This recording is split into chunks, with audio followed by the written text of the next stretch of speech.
Hello friends, பானின்ஸ் to serial இனி வரப்போகிற எபிசோட்ஸ்க்கான review தான் பார்க்க போகிறோம். அடுத்தடுத்த சுவாரஸ்யங்களை தெரிஞ்சுக்கிறதுக்கு இந்த வீடியோவை ஸ்கிப் பண்ணாமல் கடைசி வரைக்கும் பாருங்கள். நம்ம கதிர் இருந்துட்டு முத்துவேலை ஹாஸ்பிட்டலுக்கு கூட்டிகிட்டு போகிறாங்க. திருச்சிக்கு போன உடனே 4-5 டெஸ்ட்டும் எடுத்து பார்க்குறாங்க. அந்த நேரம் பார்த்து நம்ம முத்துவேலுக்கு உடம்பு முடியாமல் அப்படியே மயக்கம் போட்டு கீழே விழுந்துடுறாங்க. விழுந்த உடனே நம்ம கதிருக்கு பயங்கர ஷாக்கு. அதுக்கப்புறம் அங்கே இருக்க டாக்டர் நர்ஸ் எல்லாத்தையும் கூப்பிடுறாங்க. அதுக்கப்புறம் நர்ஸ் ஓடி வந்து என்னாச்சு சார் அப்படின்னு சொல்லி கேட்கவும், இங்கே பாருங்க மேடம், அவர் திடீர்னு மயக்கம் போட்டு விழுந்துட்டாரு, எனக்கு ரொம்ப பயமாக இருக்குது, என்னென்னு பாருங்க மேடம் அப்படின்னு சொல்லவும், அதுக்கப்புறம் என்ன சிஸ்டர்ஸ் எல்லாம் ஸ்ட்ரக்சரை தள்ளிட்டு வந்து நம்ம முத்துவேலை ஸ்ட்ரக்சர்ல தள்ளி ஐசியூக்கு கூட்டிட்டு போறாங்க. போன உடனே செக் பண்ணிட்டு ரொம்ப சீரியஸா இருக்காங்க, எங்களால எதுவுமே சொல்ல முடியாது அப்படின்னு டாக்டர் சொல்லவும், இதை கேட்டு நம்ம கதிருக்கு என்ன பண்றது ஏது பண்றதுன்னு எதுவுமே புரியல. இப்போ நம்ம என்ன பண்ணணும் அது கூட தெரியலையே அப்படின்னு மனசுக்குள்ளேயே அழுதுகிட்டே இருக்காரு. அதுக்கப்புறம் என்ன, இந்த விஷயத்த அம்மா கிட்ட சொல்லி ஆகணும் அப்படின்னு கோமதிக்கு கால் பண்ணுறாங்க. கோமதிக்கு கால் பண்ண உடனே கோமதியும் ஃபோன் எடுத்து, கதிரு, என்ன கதிரு, நீ திருச்சி போனியாமே, ராஜி தான் என்கிட்ட சொன்னா, என்னாச்சு, எதுக்காக திருச்சி போன, ஒரு வார்த்தை கூட என்கிட்ட சொல்லவே இல்லை, என்ன என்ன கதிர, எதுவுமே பேசாம அமைதியாவே இருக்க அப்படின்னு சொல்லி கேட்கவும், இதை கேட்ட உடனே நம்ம கதிர் அழுக ஆரம்பிச்சிடறாங்க. கதிர் அழுகிறத கேட்ட நம்ம கோமதி இருந்துட்டு ரொம்பவே அதிர்ச்சியில, டே கதிரு, என்னாச்சு கதிரு, எதுக்காக இப்படி அழுதுகிட்டு இருக்க, ஏதாவது பிரச்சனையா இருந்தா கூட சொல்லு கதிரு, நம்ம பார்த்துக்கலாம் அப்படின்னு சொல்லிட்டு கோமதி இருந்துட்டு எவ்வளவோ கேட்டு பார்க்குறாங்க. மா, முத்துவேல் இருக்காரு இல்லம்மா, நம்ம எதிர் வீட்டில் இருக்காரு அவரு, என் அண்ணனாடா அப்படின்னு சொல்லி கேட்கவும், ஆமாம்மா, அவரு நேற்று என்னோட ஃப்ரெண்டுக்கு ஆக்சிடென்ட் ஆயிடுச்சுன்னு ஹாஸ்பிட்டலுக்கு போனேன் இல்லம்மா, அந்த ஹாஸ்பிட்டலில் அவரை பார்த்ததுக்கப்புறம் டாக்டர்கிட்ட என்னென்னு போய் கேட்டேன்னா, அவருக்கு கேன்சர் வந்திருக்குன்னு சொல்லிட்டாங்க. இப்போ ஒரு சில டெஸ்ட் எல்லாம் எடுக்கிறதுக்காக தான் திருச்சி வர சொல்லியிருந்தாங்க. அவரு வீட்டில் யாருக்கிட்டையும் சொல்லாம தனியா போயிட்டு இருந்தாரா, அதுக்கு தான் எனக்கு மனசு கேட்காம அவரை நான் திருச்சி ஹாஸ்பிட்டலுக்கு கூட்டிட்டு வந்தேன். எங்க 4-5 டெஸ்ட்டும் எடுத்தோம்மா, எடுத்த பிறகு கொஞ்ச நேரம் நல்லா தான் உக்காந்துக்கிட்டு இருந்தாரு, திடீர்னு மயக்கம் போட்டு கீழே விழுந்துட்டாங்கம்மா. டாக்டர் எல்லாம் செக் பண்ணி பார்த்துட்டு கொஞ்ச நேரம் தான் இருப்பாரு, எங்களால் சொல்ல முடியாது, ரொம்ப சீரியஸாக இருக்காருன்னு சொல்லிட்டு போயிட்டாங்கம்மா. எனக்கு என்ன பண்ணுறது ஏது பண்ணுறதுனே தெரியலம்மா, எனக்கு அப்படியே தலை சுத்துற மாதிரி இருக்குமா, என்னம்மா பண்ணுறது, இங்கே பாரு கதிரு, நீ சொல்ல அப்படியே எனக்கு தலை கிருன்னு வருது, இந்த விஷயத்த நேற்றே என்கிட்ட சொல்லியிருக்கலாம்ல, நானும் கூட வந்திருப்பேன்ல கதிரு, ஏன் கதிரு இப்படியெல்லாம் பண்ணம்மா, அவர் உங்கள் யாருக்கிட்டேயும் சொல்லக்கூடாதுன்னு எனக்கு சத்தியம் வாங்கிக்கிட்டாருமா, நான் என்னம்மா பண்ணட்டும், இப்போது என்னம்மா பண்ணுறது அப்படின்னு சொல்லி கேட்கவும், இதை கேட்ட உடனே நம்ம கோமதி இருந்துட்டு, இங்க பாரு கதிரு, நீ பயப்படாத, நான் அவரை கூட்டிட்டு நான் திருச்சிக்கு வந்துடுறேன் சரியா, திருச்சியில் என்ன ஹாஸ்பிட்டல் அப்படின்னு சொல்றாங்க. இதெல்லாம் நம்ம அதாவது கதிர் இருந்துட்டு எல்லா அட்ரஸையும் உங்கள் ஃபோனுக்கு அனுப்பி வைக்கிறேம்மா அப்படின்னு சொல்லிடுறாங்க. அதுக்கப்புறம் ஃபோனை வச்சு உடனே ஐயோ கடவுளே அப்படின்னு சொல்லிட்டு அழுதுகிட்டு இருக்காங்க. அந்த நேரம் பார்த்து நம்ம காந்திமதி வந்து, கோமதி, என்னாச்சு கோமதி, ஏதாவது உடம்பு முடியலையா, ஹாஸ்பிட்டலுக்கு இது போகலாமா அப்படின்னு சொல்லி கேட்கவும், அம்மா அப்படின்னு சொல்லி கத்துறாங்க. இங்கே பாரு கோமதி, எனக்கு பயமாக இருக்குது, நீ அழுகிறத பார்த்தா, ஏதாவது வலிக்குதா, இல்லை ஏதாவது கிருகிருன்னு வருதா, சொல்லு கோமதி அப்படின்னு சொல்லி கேட்கவும், இங்கே பாருங்கம்மா, அண்ணனை திருச்சி ஹாஸ்பிட்டலுக்கு கதிர் கூட்டிகிட்டு போனானா, போன இடத்துல அண்ணன் மயக்கம் போட்டு விழுந்து ரொம்ப சீரியஸாக இருக்காங்கன்னு சொல்லியிருக்காங்களாம். அது மட்டும் இல்லாமல் அண்ணனுக்கு கேன்சர் இருக்கா, இந்த விஷயத்த இத்தனை நாளா வீட்லயும் சொல்லாம வச்சிருக்காரு அப்படின்னு சொல்றாங்க. என்ன கோமதி சொல்ற, என் பையனுக்கு கேன்சர் இருக்கா, என் பையன் இனிமே உயிரோட இருக்க மாட்டான்னு சொல்றாங்களா, என்னால ஏத்துக்கவே முடியாது, என் உசுறு போகாதுக்கு முன்ன என்னோட பசங்களோட உசுரை நான் போகவே விட மாட்டேன். ஐயோ கடவுளே, இங்க பாருங்க, நீங்க தான் கடவுளா இருந்து நம்ம பையனை நீங்க தான் காப்பாத்தணுங்க, எதுக்காக நம்ம பசங்களுக்கு இப்படி ஒரு மன கஷ்டத்தை கொடுக்குறீங்க, நீங்க தான் அந்த பிரச்சனை எல்லாத்தையும் நீங்க தான் சரி பண்ணணும் அப்படின்னு நம்ம காந்திமதி ஒரு பக்கம் தன்னோட புருஷன்கிட்ட பேசிக்கிட்டு இருக்காங்க. அதுக்கப்புறம் என்ன, பழனி அந்த நேரம் பார்த்து வீட்டுக்கு வராங்க. வீட்டுக்கு வந்த உடனே நம்ம கோமதியும் காந்திமதியும் அழுதுகிட்டு இருக்கிறத பார்த்துட்டு ரொம்பவே பதறி போய், அக்கா என்னாச்சுக்கா, எதுக்காக அழுதுகிட்டு இருக்க, திரும்ப மச்சா ஏதாவது சண்டை போட்டாரா அப்படின்னு சொல்லி கேட்கவும், இங்கே பாருடா பழனி, மாமா ஒன்றும் என்கிட்ட சண்டை போடலை. அண்ணனுக்கு உடம்பு முடியலையா, திருச்சி ஹாஸ்பிட்டலுக்கு கூட்டிகிட்டு போயிருக்காங்க. அது அங்கே மயக்கம் போட்டு விழுந்து இப்போது சீரியஸாக இருக்குன்னு சொல்லிட்டு இப்போ தான் நம்ம கதிர் ஃபோன் பண்ணி சொன்னான் அப்படின்னு சொல்கிறாங்க. என்னக்கா சொல்கிற? அண்ணன் எங்ககிட்ட எதுவுமே சொல்லலையே. இங்கே பாரு பழனி, ரொம்ப நாளாக அண்ணனுக்கு கேன்சர் இருக்கிற விஷயம் தெரிஞ்சிருக்கு.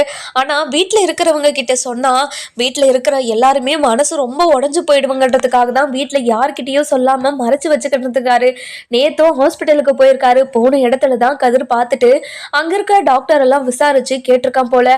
அப்போதான் கதிர்க்கே தெரிஞ்சிருக்கு திருச்சி போகிற விஷயம் தெரிஞ்சு தனியாக அனுப்பக்கூடாதுன்றதுக்காக நம்ம கதிரும் போயிருக்கான். போன இடத்துல இப்படியெல்லாம் ஆயிருக்கா. எனக்கு ரொம்ப பயமாக இருக்குது. இங்கே பாரு பழனி, இப்போ உடனே போகலாம் வாங்க அப்படின்னு சொல்லி கூப்பிட்றாங்க. இங்கே பாருங்கக்கா, நான் போய் அண்ணங்கிட்டேயும் அண்ணிங்கிட்டையும் இந்த விஷயத்த சொல்லிட்டு வந்துடுறேன். அவங்களும் இந்த விஷயத்த கேட்டால் ரொம்ப பதறி தான் போவாங்க. என்ன பண்ணுது, இந்த விஷயத்த சொல்லாமல் இருக்க முடியாதுல்ல அப்படின்னு எதிர் வீட்டுக்கு ஓடி போகிறாங்க. போன உடனே நம்ம சத்திவேல இருந்துட்டு உட்காந்து யோசிச்சுக்கிட்டு இருக்காங்க.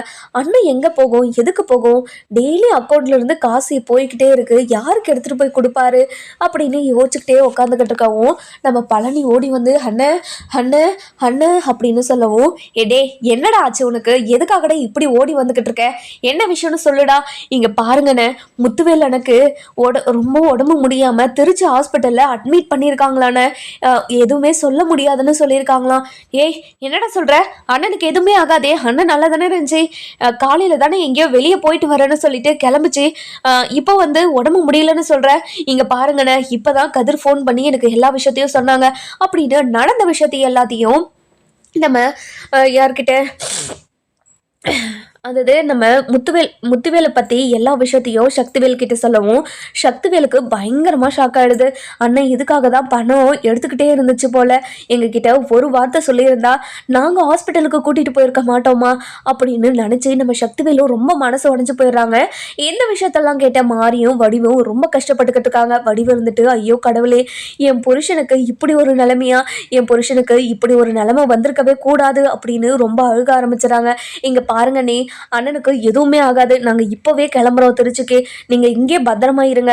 இல்லை தம்பி, நானும் கூட வேற, என் புருஷன் எப்படி இருக்காரு ஏது இருக்காருன்னு தெரியாமல் என்னால் வீட்டிலலாம் இருக்க முடியாது, நானும் வரேன் அப்படின்னு சொல்லிட்டு குடும்பமாக கிளம்ப அதாவது ரெடி பண்ணிட்டு இருக்காங்க. இந்த பக்கம் பார்த்தீங்கன்னா நம்ம கோமதி இருந்துட்டு அதாவது நம்ம பாண்டியனுக்கு கால் பண்ணி நடந்த விஷயத்தெல்லாம் சொல்கிறாங்க. சொன்ன உடனே அப்படியே என்னடி சொல்கிற, உடனே நடுடி நம்ம கிளம்பலாம் அப்படின்னு சொல்லிட்டு சொல்கிறாங்க. இதை கேட்ட உடனே நம்ம கோமதிக்கும் பயங்கர ஷாக்கு. இங்கே பாருங்கள், நீங்கள் உடனே போகலான்னு சொல்லுவீங்கன்னு நான் எதிர்பார்க்கவே இல்லைங்க. இங்கே பாரு கோமதி, நமக்கு ஒரு பிரச்சனைன்னு வந்தபோது அவங்க உடனே நம்ம பக்கம் வந்து நின்றாங்கல்ல, அதை விட நமக்கு என்ன வேணும், அவங்களுக்கு ஒரு பிரச்சனைனா நம்ம போய் நிற்கக்கூடாதா, அதனால தான் சொல்கிறேன், முதல்ல கிளம்பு, நம்ம இப்போவே அங்கே போகணும் அப்படின்னு சொல்லிட்டு ரொம்ப பதட்டமாக கிளம்புறாங்க. எல்லாருமே திருச்சிக்கும் போயிடுறாங்க. போன உடனேயே நம்ம வடிவு இருந்துட்டு அதாவது முத்துவேல் இருக்கிற நிலைமையை பார்த்துட்டு, ஐயோ கடவுளே, என் புருஷன் பேச்சு நிலவு இல்லாமல் எப்படி படுத்துக்கிட்டு இருக்காரு பாருங்க, கடவுளே நீ தான் எப்படியாவது என் புருஷனை காப்பாற்றி கொடுக்கணும் அப்படின்னு சொல்கிறாங்க. அந்த நேரம் பார்த்து டாக்டர் வரவும் டாக்டர் இருந்துட்டு டாக்டரை பார்த்த உடனே குடும்பத்தில் இருக்கிற எல்லாருமே போய், சார் இப்போ என் புருஷன் எப்படி இருக்காரு, என் அண்ணன் எப்படி இருக்காங்க அப்படின்னு ஒவ்வொருத்தரும் ஒவ்வொரு கேள்வி கேட்குறாங்க. இதை கேட்ட டாக்டர் இருந்துட்டு, இங்கே பாருங்கம்மா, எல்லாருக்கும் ஒரே பதில் தான், அவர் ரொம்ப சீரியஸாக இருக்காரு, அவர் லாஸ்ட் ஸ்டேஜில் தான் நீங்கள் வந்து ஹாஸ்பிட்டல்லையே செக் பண்ணியிருக்கீங்க, ஸ்டார்டிங்லேயே நீங்கள் செக் பண்ணியிருந்தீங்கன்னா கண்டிப்பாக இவரை க்யூர் பண்ணியிருக்கலாம், ஆனால் இறுதி கட்டத்தில் வந்து எங்களால் எதுவுமே பண்ண முடியல, எல்லாமே அந்த கடவுள் செயல் தான், இனிமேல் எங்களால் எதுவுமே பண்ண முடியாது, இன்னும் ஒரு 24 ஹவர்ஸ்க்கு எங்களால் எதுவுமே சொல்ல முடியாது, எங்களால் முடிஞ்ச வரைக்கும் எல்லா அதாவது அவருக்கான நோய்க்கான எல்லா மருந்து மெடிசன்ஸ் எல்லாமே கொடுத்துருக்கோம், ஆனால் எல்லாமே கடவுள் கையில் தாம்மா இருக்குது, எங்களால் எதுவும் சொல்ல முடியாது அப்படின்னு சொல்லிட்டு கிளம்பிடுறாங்க. இதெல்லாம் கேட்ட நம்ம கோமதியும் அதுக்கப்புறம் என்ன நம்ம வடிவு முத்துவேலு சக்திவேலுன்னு சொல்லிட்டு எல்லாருமே பயங்கர ஷாக்கு. அப்படியே ஒருத்தருக்கு ஒருத்தர் ஆறுதல் சொல்லிக்க முடியாமல் அப்படியே பயங்கர அழுகையில் இருக்காங்க. அதுக்கப்புறம் நம்ம அப்போ தான் இருந்துட்டு வடிவு கிட்ட போயிட்டு, இங்கே பாரு வடிவு, கண்டிப்பாக முத்துவேலு எதுவும் ஆகாது, நீ கவலைப்படாத, இங்க பாருங்க காலையில எழுந்த உடனே கம்பீரமா எழுந்து வந்து சோபால உட்காந்து, வடிவு காஃபி கொண்டு வா அப்படின்னு சொல்லுவாரு. ஆனா இனிமே எனக்கு யார் அந்த மாதிரி சொல்லுவாங்க? எனக்கு என் புருஷன் வேணும். கடவுளே, என் புருஷனை நீ தான் காப்பாத்தி கொடுக்கணும் அப்படின்னு அங்க ஹாஸ்பிட்டல்ல இருக்கிற பிள்ளையார்கிட்ட போய் அப்படியே மண்டிட்டு வேண்டிக்கிட்டு இருக்காங்க. இங்க பாரு பிள்ளையாரே, என்னோட புருஷன் யாருக்கு என்ன தப்பு பண்ணாரு? யாருக்குமே எந்த ஒரு துரோகத்தையும் பண்ணாதவர் அவரு. அப்படி இருக்கும்போது அவருக்கு எதுக்காக இப்படி ஒரு தண்டனையை கொடுத்த நீ அவருக்கு இப்படி ஒரு தண்டனையை கொடுத்துருக்கவே கூடாது அப்படின்னு சொல்லிட்டு பயங்கர அழுகையோட வேண்டிக்கிட்டு இருக்காங்க. இந்த பக்கம் பார்த்தீங்கன்னா நம்ம ராஜி அப்பதான் கிளாஸ் முடிச்சுட்டு வீட்டுக்கு வராங்க. வீட்டுக்கு வந்த உடனே வீடு பூட்டிக்கிட்டு இருக்கிறத பார்த்துட்டு என்னாச்சு வீடு பூட்டிக்கிட்டு இருக்கு அப்படின்னு சொல்லிட்டு நம்ம அத்தைக்கு, அதாவது கோமதிக்கு கால் பண்ணுறாங்க. கால் பண்ண உடனே கோமதியும் அட்டன் பண்ணி, இங்கே பாரு ராஜி, நாங்கள் எல்லாருமே திருச்சி ஹாஸ்பிட்டலில் இருக்கோம். நீ அதாவது கோட்ரஸுக்கு போயிடுறியா மீனா கூட அப்படின்னு சொல்லவும், என்னாச்சு அத்தை, யாருக்கு உடம்பு சரியில்லை அப்படின்னு சொல்லி கேட்கவும், இங்கே பாரு ராஜி, உன்னோட அப்பாவுக்கு கேன்சர் வந்திருக்கான். அதனால நாங்கள் ஹாஸ்பிட்டலில் அட்மிட் பண்ணியிருக்கோம். அவர் இப்போ இறுதி கட்டத்தில் இருக்காராம். அவரை காப்பாற்றவே முடியாது அப்படின்னு சொல்லிட்டாங்க. இதை கேட்டுதான் உன்னோட அம்மாவும் உன்னோட பாட்டி எல்லாருமே ரொம்ப அதிர்ச்சியில் இருக்காங்க. அத்தை, என்ன அத்தை சொல்கிறீங்க? நீங்கள் சொல்கிறது எல்லாத்தையும் என்னால் ஏற்றுக்கவே முடியல அத்தை. என் அப்பாவுக்கு எதுவும் ஆகக்கூடாது. என் அப்பா ரொம்ப நல்லவர். அவருக்கு எதுவும் ஆகவே கூடாது அப்படின்னு சொல்கிறாங்க. இந்த பக்கம் பார்த்தீங்கன்னா நம்ம கோமதி இருந்துட்டு, இங்கே பாரு ராஜி, நீ போய் கோட்ரஸில் தங்கிக்கோ. நாளைக்கு காலையில் என்னாச்சு ஏதாச்சுன்னு உனக்கு கால் பண்ணுறேன் அப்படின்னு சொல்கிறாங்க. இல்லத்த, நானும் இப்போவே திருச்சிக்கு வரேன் அப்படின்னு சொல்கிறாங்க. இல்லை ராஜி, நீ வர வேண்டாம். நாங்கள் எல்லாரும் வந்துட்டோம். நீ இப்போதைக்கு இங்கே வர வேண்டாம். நாங்கள் இது எல்லாத்தையும் பார்த்துக்குறோம். அரசி வந்தால் அரசியும் கூட்டிகிட்டு நீ கோட்ரஸ்க்கு போயிடு அப்படின்னு சொல்லிடுறாங்க. அதுக்கப்புறம் ஃபோனையும் வச்சுறாங்க. வச்ச உடனே நம்ம ராஜுக்கு பயங்கரமான அழுகை. தன்னோட அப்பாவுக்கு இப்படியெல்லாம் ஆயிடுச்சுன்னு நினச்சி ரொம்ப ஃபீல் பண்ணி அழுதுகிட்டு இருக்காங்க. அதுக்கப்புறம் நம்ம முத்துவேல் இப்படி இருக்கிறதெல்லாம் பார்த்துட்டு நம்ம வடிவுக்கிட்ட மாறி இருந்துட்டு, இங்கே பாருங்கக்கா, நீங்கள் கவலைப்படாதீங்க. கண்டிப்பாக மாமாவுக்கு எதுவுமே ஆகாது. மாமாவோட நல்ல மனசுக்கு கண்டிப்பாக மாமா பொழைச்சி திரும்பவும் வருவாங்க. அதை நீங்கள் பார்க்க தான் போகிறீங்க. எதுக்காக நீங்கள் இப்படி வருத்தப்பட்டுக்கிட்டு இருக்கீங்க? இந்த மாதிரி வருத்தப்படணுன்ற அவசியம் கிடையவே கிடையாது. நீங்கள் வருத்தமே படாதீங்க அப்படின்னு சொல்லவும், எப்படி என்னால் வருத்தப்படாமல் இருக்க முடியும்? என்னால் வருத்தப்படாமலாம் இருக்கவே முடியல. எனக்கு என்னோட கஷ்டத்தை யார்கிட்ட சொல்கிறதுன்னு எனக்கு தெரியல. எனக்கு எவ்வளோ கஷ்டமாக இருக்குது தெரியுமா? இந்த கஷ்டத்தை யார்கிட்ட சொல்லி அழுறதுன்னு கூட தெரியல. அக்கா, நான் இல்லையாக்கா உங்களுக்கு? இங்கே பாருங்கக்கா, நீங்கள் எவ்வளோ அழுணுமோ இப்பயே அழுதுக்கோங்க. ஆனால் கண்டிப்பாக மாமாவுக்கு எதுவும் ஆகாது.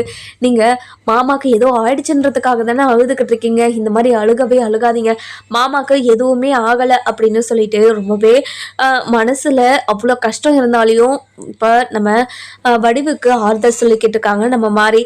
இந்த பக்கம் பார்த்தீங்கன்னா நம்ம அதாவது சக்திவேல் இருந்துட்டு ரொம்பவே மனசு உடைஞ்சு போய் அப்படியே மூலையில் உக்காந்துக்கிட்டு இருக்காங்க. அதுக்கப்புறம் என்ன, நம்ம பாண்டியன் இருந்துட்டு சக்திவேல் கிட்டே போயிட்டு சக்திவேலோட கையை பிடிச்சிக்கிட்டு, இங்கே பாருங்கள், கண்டிப்பாக அவருக்கு எதுவுமே ஆகாது. நீங்கள் கவலைப்படாதீங்க. நீங்கள் இவ்வளோ வருத்தப்படணுன்ற அவசியமும் கிடையாது அப்படின்னு தோள் கொடுக்குறாங்க. அதுக்கப்புறம் என்ன, சக்திவேல் துக்கம் தாங்க முடியாமல் பாண்டியனை கட்டி பிடிச்சிக்கிட்டு அழுதுகிட்டே இருக்காங்க. அதுக்கப்புறம் பாண்டியனுக்கும் ஒரு மாதிரி எமோஷ்னல் ஆகிடுது. அதுக்கப்புறம் தட்டி கொடுத்துக்கிட்டே இருக்காங்க. இதை பார்த்தா நம்ம கோமதிக்கு ரொம்ப சந்தோஷமாக இருக்குது. அதுக்கப்புறம் என்ன, நம்ம கோமதி இருந்துட்டு என்ன பண்ணுறது ஏது பண்ணுறதுன்னு தெரியாமல் ரொம்பவே முழிச்சுக்கிட்டு இருக்காங்க. அதுக்கப்புறம் என்ன, நம்ம கதிர்கிட்ட போயிட்டு, இங்கே பாரு கதிர், நீ நேற்றே எங்ககிட்ட எல்லாருக்கிட்டேயும் சொல்லியிருந்தா நாங்கள் எல்லாரும் ஹாஸ்பிட்டலுக்கு வந்திருப்போம்ல. இங்கே பாருங்கம்மா, எனக்கு இப்படியெல்லாம் ஆகும்னு எனக்கு என்ன தெரியும்? எனக்கு சத்தியமாக தெரியவே தெரியாது. ஆனால் இப்படியெல்லாம் நடக்கணும் நான் கனவுல கூட நினச்சி கூட பார்க்கல தெரியுமா? எனக்கு அவ்வளோ கஷ்டமாக இருக்குது அப்படின்னு சொல்லி ரொம்ப வருத்தப்பட்டுக்கிட்டு இருக்காங்க. அதுக்கப்புறம் நம்ம அதாவது மாறி இருந்துட்டு கதிர்கிட்ட வந்து, இங்கே பாருங்கள் தம்பி, இந்த விஷயம் உங்களுக்கு ஏற்கனவே தெரிஞ்சிருக்குல்ல, நீங்களாவது என்கிட்ட சொல்லியிருக்கலாம்ல தம்பி அப்படின்னு சொல்லவும், இங்கே பாருங்கள், அவர் என்கிட்ட சத்தியம் வாங்கிக்கிட்டாரு. உங்ககிட்டலாம் சொன்னால் நீங்கள் ரொம்ப வருத்தப்படுவீங்க, ரொம்ப மனசு உடைஞ்சு போயிடுவீங்கிறதுக்காக உங்ககிட்ட சொல்ல வேண்டான்னு என்கிட்ட சொல்லியிருந்தாரு. அதனால தான் நான் உங்ககிட்ட எந்த ஒரு விஷயத்தையும் சொல்லலை, என்னை மன்னிச்சிருங்க அப்படின்னு சொல்லவும், இதை கேட்டு நம்ம சக்திவேல் இருந்துட்டு, இங்கே பாரு, என்கிட்டயாவது இந்த விஷயத்த சொல்லியிருக்கலாம்ல, நானாவது என்னோட அண்ணனை கூட்டிட்டு வந்திருப்பேன். என் அண்ணனுக்கு இப்போ என்ன நடந்திருக்குன்னு பாத்தியா, எல்லாமே உங்களால தான் அப்படின்னு சொல்லவும் இதை கேட்ட நம்ம கதிர் இருந்துட்டு, இங்க பாருங்க, எனக்கு நேத்து தான் இந்த விஷயம் தெரியும்.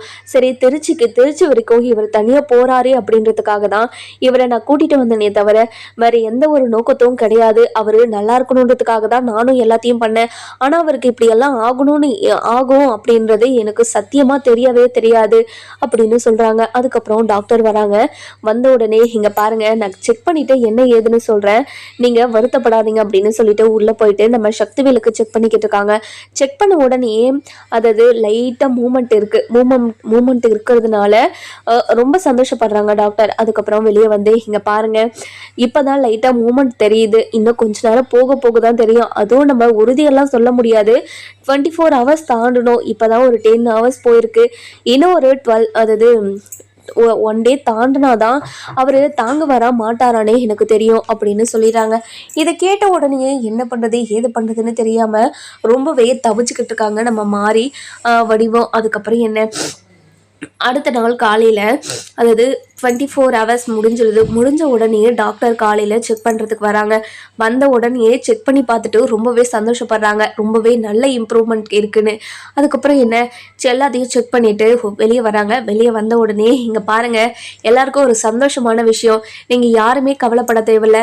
அவரை ரொம்ப சீக்கிரமாக ஹாஸ்பிட்டலில் சேர்த்துனதுனால தான் இப்போது அவரோட உயிருக்கு எந்த ஒரு ஆபத்தும் கிடையாது அப்படின்னு சொல்கிறாங்க. இதை கேட்ட உடனே எல்லாருமே ரொம்ப சந்தோஷப்படுறாங்க. ஐயோ கடவுளே, நான் உன்னை கும்பிடுறதுக்கு என்ன நீ கைவிடலை அப்படின்னு ரொம்ப சந்தோஷப்படுறாங்க. அதுக்கப்புறம் என்ன, இந்த விஷயத்த நம்ம கோமதி இருந்துட்டு ராஜுக்கு கால் பண்ணி சொல்றாங்க. இங்க பாரு ராஜி, நீ கவலையே படாத, உன்னோட அப்பாவுக்கு எதுவுமே ஆகலை, உயிருக்கு எந்த ஒரு ஆபத்தும் இல்லைன்னு சொல்லிட்டாங்க ராஜி, நீ கவலைப்படாத அப்படின்னு சொல்லிடுறாங்க. இங்கே பாருங்க அத்தை, நீங்கள் இப்போது அப்பாவுக்கு எதுவும் ஆகாதுன்னு சொன்ன உடனே தான் எனக்கு உசுரே வந்துச்சு. இப்போ வரைக்கும் எனக்கு என்ன பண்ணுறது ஏது பண்ணுறதுன்னு தெரியாமல் அப்படி தவிச்சுக்கிட்டு இருந்தேன் தெரியுமா. நீங்கள் எப்போ வருவீங்க வீட்டுக்கு அப்படின்னு சொல்லி கேட்கவும், இங்கே பாரு ராஜி, அண்ணனுக்கு உடம்பு ஃபுல்லாக சரியானதுக்கப்புறம் தான் நாங்கள் வீட்டுக்கு வரோம், நீ கவலைப்படாமல் உன்னோட வேலையை மட்டும் பாரு, நீ படிக்கிற வேலையை பாரு ராஜி அப்படின்னு சொல்லிட்டு ஃபோனை வச்சிடறாங்க. தன்னோட அப்பாவை நினைச்சு எப்படி படிக்கிறது அப்படின்னு நினைச்சுக்கிட்டே உக்காந்துக்கிட்டு இருக்காங்க நம்ம மீனா இருந்துட்டு. இங்க பாரு ராஜி, இப்போ அப்பா எப்படி இருக்காராம், நல்லா இருக்காராமா அப்படின்னு சொல்லி கேட்கவும், அக்கா இப்பதான்க்கா ஃபோன் பண்ண அத்தைக்கு, அத்தை ஃபோனை எடுத்த உடனே உன்னோட அப்பா இப்பதான் நல்லா இருக்காரு, உயிருக்கு எந்த ஒரு ஆபத்தும் இல்லைன்னு சொல்லிட்டாங்கன்னு சொன்னாங்க. இதை கேட்ட உடனே தான் மனசுக்கு கொஞ்சம் நிம்மதியா இருக்குக்கா. எனக்கு எவ்வளோ கஷ்டமா இருந்துச்சு தெரியுமா, இந்த கஷ்டத்தை என்னால் தாங்கவே முடியல, அவ்வளோ பெரிய கஷ்டமா இருந்துச்சு அப்படின்னு சொல்றாங்க. இதை கேட்ட உடனே நம்ம கதிர் இருந்துட்டு ராஜிக்கு கால் பண்ணி, இங்க பாரு ராஜி, நீ உங்க அப்பாவை நினைச்சு ரொம்ப வருத்தப்பட்டுக்குவன்னு எனக்கு ரொம்ப நல்லாவே தெரியும். அதனால நீ வருத்தப்பட வேண்டிய அவசியமே கிடையாது. கண்டிப்பா உங்க வீட்டுல இருக்கிற எல்லாருமே நான் ரொம்ப நல்லா பாத்துக்கிறேன், நீ கவலைப்படாம நீ உன்னோட வேலையை உன்னோட படிப்பு விஷயத்துல கவனம் செலுத்து. இன்னும் கொஞ்ச நாள்ல உனக்கு எக்ஸாம் வரப்போகுது இல்லையா, அதை நோக்கி நீ ஓடு, நான் கண்டிப்பா உன்னோட அப்பாவை நான் நல்லா பத்திரமா பாத்துக்கிறேன் அப்படின்னு சொல்லிடுறாங்க. இதை கேட்ட உடனே கதிர், ரொம்ப நன்றி கதிர், நீ இப்படி ஒரு விஷயத்த எனக்கு பண்ணதுன்னு நினைச்சு நான் ரொம்ப சந்தோஷப்படுறேன். இப்படி ஒரு புருஷன் எனக்கு கிடைச்சி, யாருக்குமே கிடைக்காத ஒரு புருஷன் எனக்கு கிடைச்சிருக்காரு அப்படின்னு நினைச்சு ரொம்ப சந்தோஷப்பட்டுக்கிட்டு இருக்காங்க. அதுக்கப்புறம் இங்க பாரு ராஜி, அதெல்லாம் ஃபர்ஸ்ட் விட்டுட்டு நீ போய் படிக்கிற வேலையை பாரு அப்படின்னு சொல்லி போனை வச்சிடறாங்க. அதுக்கப்புறம் என்ன, நம்ம முத்துவேல் இருந்துட்டு கொஞ்சம் கொஞ்சமாக கண்ணை திறக்க ஆரம்பிக்கிறாரு. கண்ணை திறந்த உடனே நர்ஸ் இருந்துட்டு டாக்டர் கிட்ட போய் சொல்கிறாங்க. சொன்ன உடனே டாக்டரும் வந்து செக் பண்ணி பார்க்குறாங்க. பார்த்துட்டு ரொம்பவே சந்தோஷப்படுறாங்க. இங்கே பாருங்கள் சார், நீங்கள் இப்போது எப்படி இருக்கீங்க, நான் பேசுகிறது உங்களுக்கு கேட்குதா, இங்கே இப்போ எங்கே இருக்கீங்கன்னு உங்களுக்கு ஞாபகம் இருக்கா அப்படின்னு சொல்லி கேட்கவும், இங்கே பாருங்கள் மேடம், நான் ஹாஸ்பிட்டலுக்கு வந்தபோது தான் நான் மயக்கம் போட்டு கீழே விழுந்துட்டேன், இந்த ஹாஸ்பிட்டல்லையே என்ன அட்மிட் பண்ணியிருக்கீங்க, இப்போது நான் எப்படி இருக்கேன் டாக்டர் அப்படின்னு சொல்லி கேட்கவும், நீங்கள் ரொம்பவே நல்லா இருக்கீங்க, இப்போது நான் கேட்குற கேள்விக்கெல்லாம் நீங்கள் ரொம்ப நல்லாவே பதில் சொல்கிறீங்க, அதனால் உங்களோட ஹெல்த்து கேரு ரொம்பவே நல்லா தான் இருக்குது, பரவாயில்ல, நீங்கள் பயப்படாதீங்க, கண்டிப்பாக உங்களோட கேன்சரை நம்ம கொஞ்சம் கொஞ்சமாக கரைச்சிடலாம், நீங்கள் கவலையப்படாதீங்க அப்படின்னு சொல்கிறாங்க. அதுக்கப்புறம் என்ன, டாக்டர் இருந்துட்டு வெளியே போகிறாங்க. வெளியே போன உடனே இங்கே பாருங்கள், அதாவது பேஷண்ட் கண் முழிச்சிட்டாரு, ஒவ்வொருத்தராக போய் அவரை டிஸ்டர்ப் பண்ணாமல் பார்த்துட்டு வாங்க அப்படின்னு சொல்கிறாங்க. உடனே நம்ம மாறி இருந்துட்டு ரொம்பவே பதறி போய் வடிவுக்கிட்ட, இங்கே பாரு பாருங்கக்கா, போய் மாமாவை பாருங்க அப்படின்னு சொல்றாங்க. அதுக்கப்புறம் மாறி சொன்ன மாதிரியே வடிவும் உள்ள போயிட்டு, என்னங்க இங்க பாருங்க, என்கிட்டயாவது நீங்க இந்த விஷயத்த சொல்லியிருக்கலாம் இல்லைங்க, எதுக்காகங்க என்கிட்ட இருந்து இப்படி ஒரு விஷயத்த மறைச்சிங்க? நீங்க சொல்லியிருந்தீங்கன்னா கண்டிப்பா நான் ஏதாவது பண்ணியிருப்பேன்ல, ஸ்டார்டிங்ல ஏதாவது இது சரி பண்ணியிருக்கலாம். ஆனா இவ்வளோ தூரம் நீங்க வர வச்சுட்டீங்களேங்க அப்படின்னு சொல்லவும், இங்க பாரு மாதிரி இந்த விஷயத்த உங்ககிட்ட எல்லாமே சொன்னா இங்க பாரு வடிவு, இந்த விஷயத்த உங்ககிட்ட சொன்னா கண்டிப்பா நீங்க ரொம்ப மனசு உடைஞ்சு போயிடுவீங்கன்னு எனக்கு தெரியும். அதனாலதான் இந்த விஷயத்த உங்க யாருக்கிட்டயுமே சொல்லாம மறைச்சிட்டேன். என்ன மன்னிச்சிருமா அப்படின்னு சொல்லவும், இங்க பாருங்க, நான் உங்களை மன்னிக்கிறதா இருக்கட்டும், அதாவது கதிர் தம்பி மட்டும் உங்க கூட வரலனா உங்க நிலைமை என்ன ஆகுறது சொல்லுங்க? யாருமே உங்களை பார்த்துருக்க மாட்டாங்க. என்னங்க இது, கதிர் தம்பி மட்டும் பார்க்காம இருந்து உங்க கூட திருச்சிக்கு வராம இருந்திருந்தா உங்க நிலைமையை யோசிச்சு பார்த்தாவே எனக்கு பயமா இருக்குங்க அப்படின்னு சொல்லவும், இங்க பாரு வடிவு, கதிரை நான் வர வேண்டாம்னு தான் சொன்னேன். ஆனா உடம்புக்கு முடியாதவரை நான் எப்படி தனியா அனுப்ப சொல்றீங்க? என்னால தனியெல்லாம் அனுப்ப முடியாது, நான் தான் உங்களை கூட்டிட்டு வருவேன்னு அவர் பிடிவாதமா என்னை கூட்டிட்டு வந்தாரு தெரியுமா? கதிர் இவ்வளோ நல்லவனா, நம்ம பொண்ணை ரொம்ப நல்லா பாத்துக்கிறவரா, நமக்கு பொண்ணுக்கு இப்படி ஒரு புருஷன் கிடைச்சது நம்ம கொடுத்து வச்ச வரோம் அப்படின்னு சொல்றாங்க. இங்க பாருங்க, இப்படி ஒரு மாப்பிள்ளை கிடைக்க மாட்டாருன்னு எனக்கு எப்பவே தெரியுங்க. இருந்தாலையும் உங்களோட கௌரவம் தான் முக்கியன்றதுக்காக இத்தனை வருஷமா நம்ம அவங்க கூட பேசாம இருந்தோம். இனிமேலும் அந்த வெட்டி கௌரவத்தை விட்டுட்டு நம்ம போய் எல்லார்கிட்டையும் பேசலாங்க அப்படின்னு சொல்றாங்க. இங்க பாரு வடிவு, நீ சொல்றதும் கரெக்டு தான். என்னோட தங்கச்சி குடும்பத்தை நான் ஏத்துக்கலான்னு இருக்கேன் அப்படின்னு சொல்றாங்க. இதை கேட்ட உடனே அது வடிவு இருந்துட்டு ரொம்பவே சந்தோஷப்படுறாங்க. இங்க பாருங்கன்னு, நீங்க இப்படி ஒரு விஷயத்த சொல்லியிருக்கீங்க, எனக்கு எவ்வளவு சந்தோஷமா இருக்கு தெரியுமா? இந்த சந்தோஷத்தை தாங்கவே முடியல. நம்ம 2 குடும்பமும் ஒன்று சேர்ந்துட்டா கண்டிப்பா உங்களுக்கு எந்த ஒரு பிரச்சனையுமே வராது அப்படின்னு சொல்லிடுறாங்க.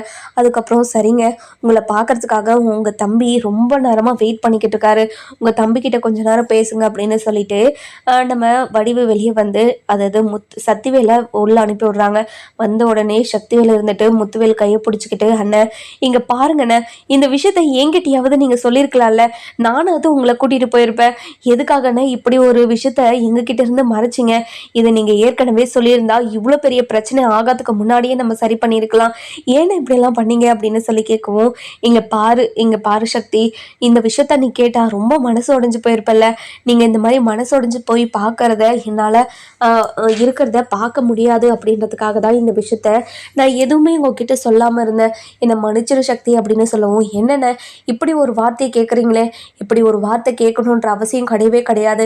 பரவாயில்ல விடுங்க, இனிமே எல்லா விஷயமும் எங்களுக்கு தெரிஞ்சிச்சுல்ல, இனிமே உங்களை ரொம்ப நல்லா பத்திரமா பார்த்துக்குறோம், உங்களுக்கு எதுவுமே ஆகாமல் உங்களை நான் ரொம்ப கண்ணும் கருத்துமாக பார்த்துக்குறோம் அப்படின்னு சொல்கிறாங்க.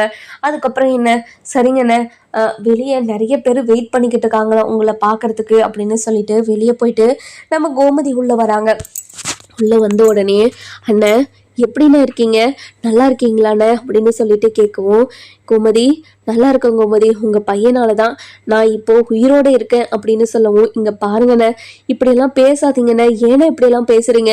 இந்த விஷயத்த எங்ககிட்டயாவது நீங்கள் சொல்லியிருக்கலாம்ல, உங்கள் வீட்டில் தான் சொல்ல நீங்கள் கஷ்டப்பட்டீங்க, எங்ககிட்டயாவது இல்லை ராஜுக்கிட்டையாவது இந்த விஷயத்த சொல்லியிருந்தா நாங்கள் உங்களை பார்த்துருப்போம்லண்ணே, ஏன்னா இப்படியெல்லாம் பண்ணீங்க அப்படின்னு சொல்லி கேட்கவும், அதுக்கப்புறம் நம்ம முத்துவேலுக்கு கண்ணில் இருந்து தண்ணியாக வருது.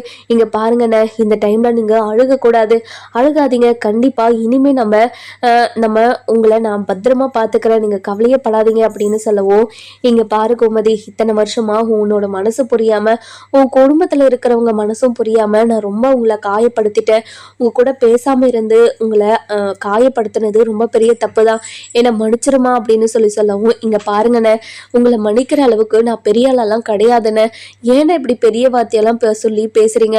இந்த மாதிரி பெரிய வார்த்தையெல்லாம் சொல்லி பேசாதீங்கண்ணே, எனக்கு எவ்வளோ கஷ்டமாக இருக்குது தெரியுமா?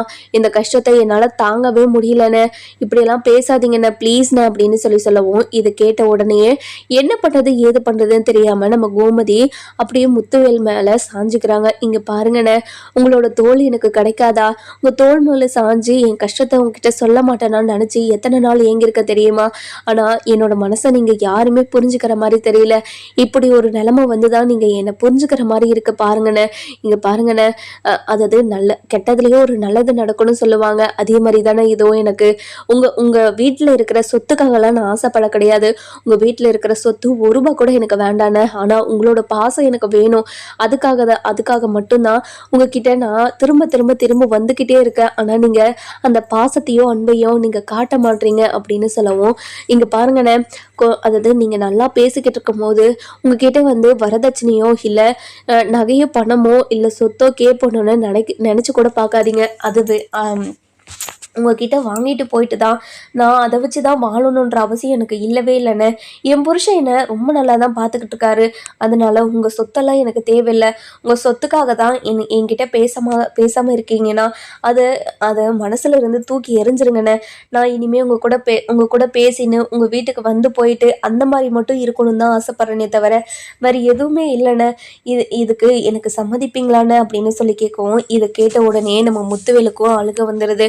அதுக்கப்புறம் சக்திவேல் உள்ளே வராங்க. உள்ளே வந்த உடனே நம்ம கோமதி பேசுனதெல்லாம் கேட்டு, இங்கே பாரு கோமதி, நீ பேசுனது எல்லாத்தையும் கேட்டேன் நான் அப்படின்னு சொல்லிடுறாங்க. நம்ம முத்துவேலும் சக்திவேலும் கோமதியை ஏற்றுப்பாங்களா மாட்டாங்களான்னு சொல்லிட்டு நம்ம வர எபிசோடில் பார்க்கலாம். இந்த வீடியோ உங்களுக்கு பிடிச்சிருந்தா லைக் பண்ணுங்கள்.